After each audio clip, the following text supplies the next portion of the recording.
Magandang araw mga kaibigan. Gusto ko kayong bigyan ng update tungkol sa katatapos lang na TRICOM hearing. Nakakalungkot po, may 4 na DDS vloggers na cited in contempt by TRICOM. So, sino-sino sila? Si Sas Rogando Sasot, Jeffrey Celes, Doc Loren Badoy, and Mark Anthony Lopez. Sila cited in contempt. So, unahin natin i-discuss si Mark Anthony Lopez.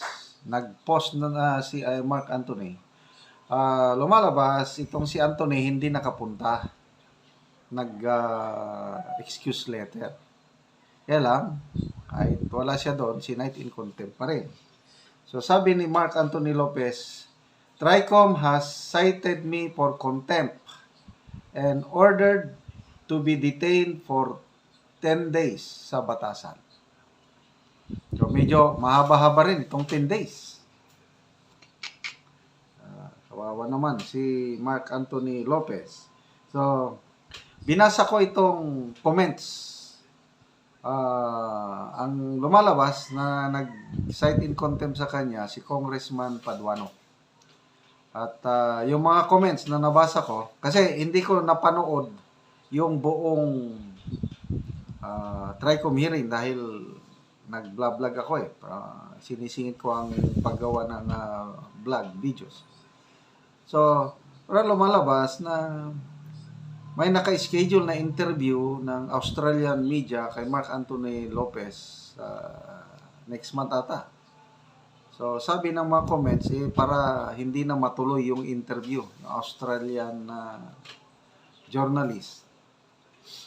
Okay. So, comments, Elena Dagunan, how come na buang nagyud ni? J. Soldok, wala talagang patutunguhan yung hearing dyan. Contempt pa more. Al Sarbadeba, Marcos trademark suppressing the freedom of expression. Elinel Milagrosa, Tamba, don't comply boss. Wa manay batasan. Abuse of power by crooks. Power tripping at its finest. Ito na, hindi ko na lang basahin yung mga pangalan ng mga tao. Grabe, too much na. Punta ka na sa The Hague, sir. What can you expect under the present administration?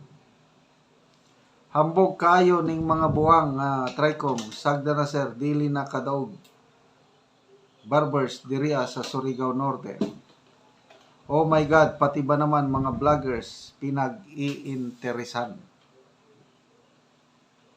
So may mga nag-a-advise dito na magtago ka na lang. To me, kung ako ang tatanungin, total 10 days man lang, mas mabuti mag-comply na lang. Kaysa yung matagalan ka magtago. Okay lang si Eric Jeffrey Celes, nakapagtago na, nasa ibang bansa.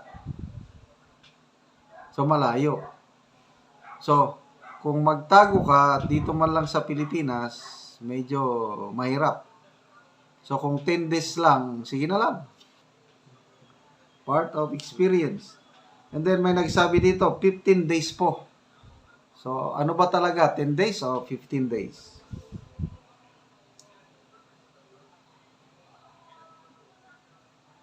One blogger is locked up, 1,000 bloggers will come up.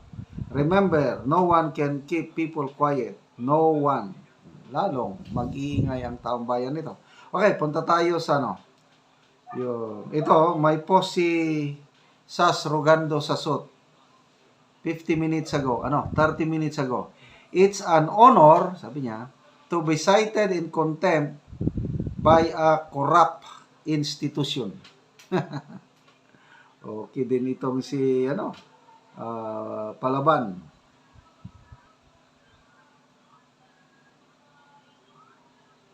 Okay, sana punta tayo doon sa post ni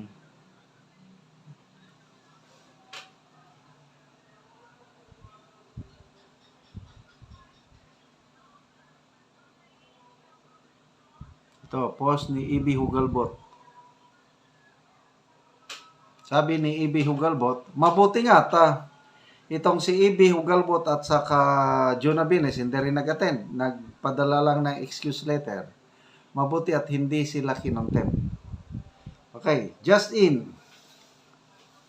House Tricom panel cites sa suit Jeffrey Celes and Lauren Badoy in contempt over their repeated failure to show up before the House inquiry on the proliferation of false information online. So, comments. Magbasa tayo sa mga comments.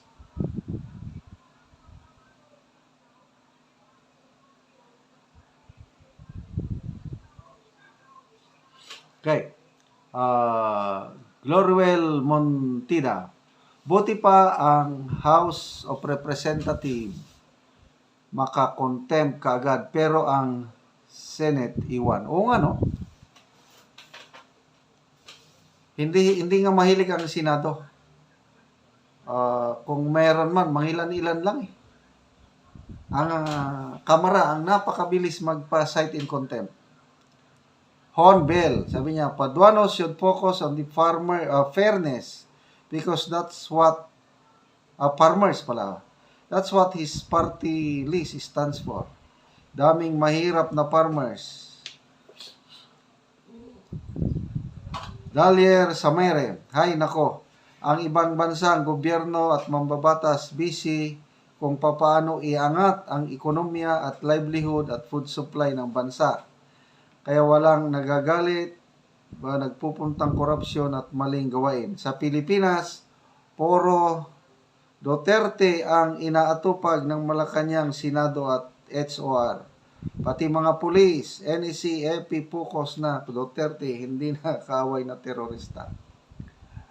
So, anyway, si Sasasot, yung latest post niya is nasa East Timor na daw. Si ka Jeffrey Celes is nasa ibang bansa. Hindi ko pa ma-sure kung nasaan. Malayong bansa. I don't know kay Doc Lauren Badoy. Matagal na siyang nananahimik. Talagang nagtago na siguro. Okay, salamat mga kaibigan sa inyong pagsubaybay sa ating channel. Malaking tulong nyo sa tribong Talaandi. Dahil ang sweldo natin ay tinutulong sa kanila.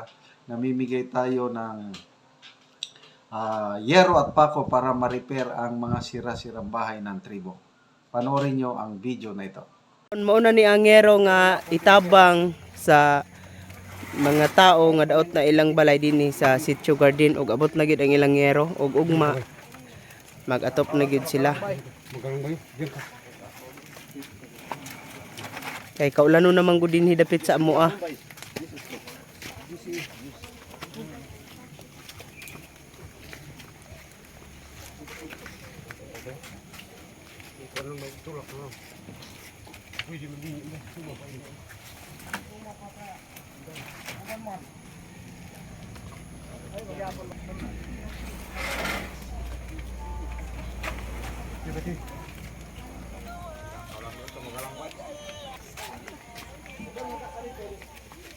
Mao na pod ni kadtong lansang nga ipanghatag sa gabalay.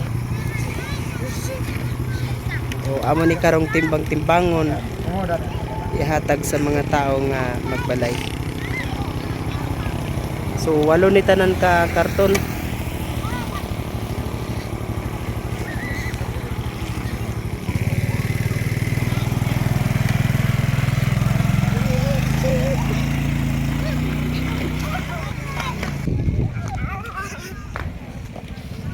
So daghan na gid kaayo nga pags.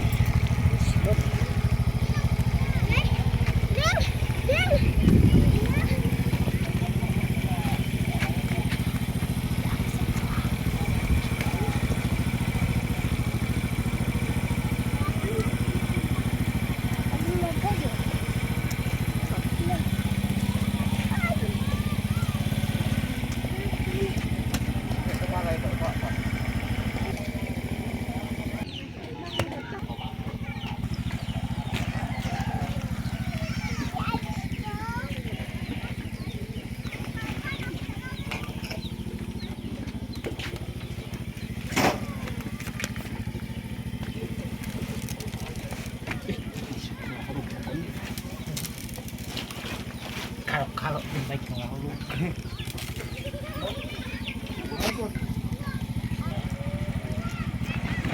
So, divide dun dayon ni sa magbalay. Muning timbangon para ang tanan nga magbalay matagaan aning lansang tapel sa yero.